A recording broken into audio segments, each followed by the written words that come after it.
Just because I'm a wolf, everyone assumes I'm the bad guy. People always say, poor little Red Riding Hood, poor old Granny. Ha! If the truth were known, Little Red and Granny would be arrested for fraud, perjury, and the intent to deceive a police officer. Those two women are real con artists, but Little Red's cute and can scream hysterically, so everyone believed her version of what happened. Nobody would listen to me. Well, I think it's time the real story got told. I'm tired of taking the rep. We all know the story of Little Red Riding Hood. There's a little girl and she decides it's a brilliant idea to walk alone in the woods armed with nothing but a basket that her mother gave her. On the way, she's encountered by a big bad wolf. And this wolf harasses her until she reaches her grandmother's house where they're saved by a friendly woodchopper. And they all live happily ever after. But as we all know, there's two sides to the story. In Little Red the Hood, we see how the wolf has his own story to tell, and we see how Little Red might not be as innocent as we all thought. I present Little Red the Hood by Peg Carrot. It all started late one Sunday afternoon deep in the woods. Now, I live in the woods, you understand. These are my woods. Well, mine in the banks. I still have 14 years to go on my mortgage. The point is, the woods are my home, and Little Red was trespassing. Naturally, when I saw her walking across my property, I stopped her and asked her what she was doing. You probably think she told me she was on her way to visit her sick granny's house. Wrong. She told me the most incredible thing had just happened. She was walking around the woods looking for wildflowers when she spotted something hidden under a bush. Being curious, she looked closer and was astonished to find several stacks of $1,000 bills. Since no one was around to claim the money, she put it in her basket and was on her way to her granny's house to call the police. She opened up a corner of the basket and let me have a quick peek. There were a lot of little bundles, each of them neatly bound with rubber bands. A prickle of excitement ran down my back, clear to the tip of my tail. I had never seen so much money. Are you sure you want to hand that over to the police? I asked. I mean, they'd probably just confiscate the money and never find the owner. Think of what you could do with all that cash. She looked up at me and blinked her big blue eyes innocently.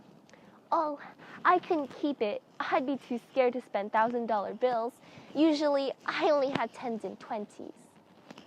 I couldn't believe this kid. I never had $1,000 bills either, but I sure wasn't too scared to spend one. Then she said too bad it was Sunday and all the banks were closed, because then she'd be willing to trade me everything in her basket for whatever I had in smaller bills.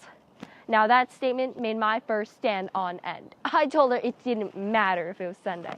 I had a card for the bank machine and I offered to draw out everything I had and trade for a little basket. She looked at me and asked about how much I had, and I told her about $2,000.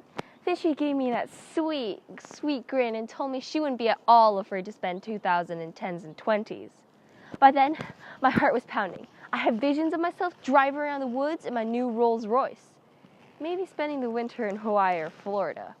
Red and I rushed to the First Interforest Bank. I got out my card, I punched in the numbers, and as the 10s and 20s came out of the machine, I handed them to Little Red and she stuck it in the pocket of her coat. It took a while, but soon my bank account was empty and Red's pocket was bulging. She then handed me the basket and told me I should probably wait until I get home to open it in case anyone dishonest was watching. And then we shook hands and went our separate ways. I took the shortcut back to the woods, I locked my lair, and I opened up the basket. It was quite a shock, to say the least.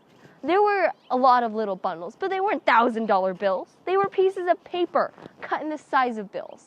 I was furious. I had been biked out of my life savings.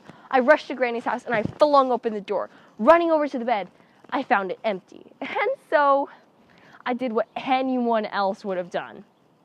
I put on the nightcap, I put on the nightgown, I crawled into bed, and I waited for Little Red.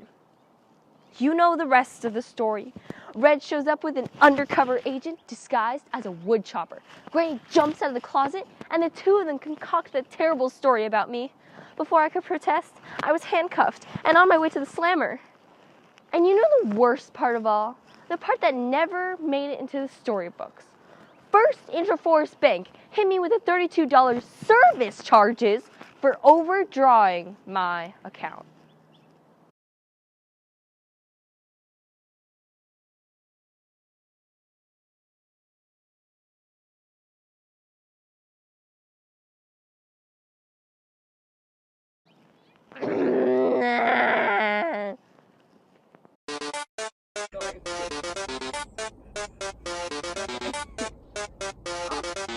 You're just wasting your storage.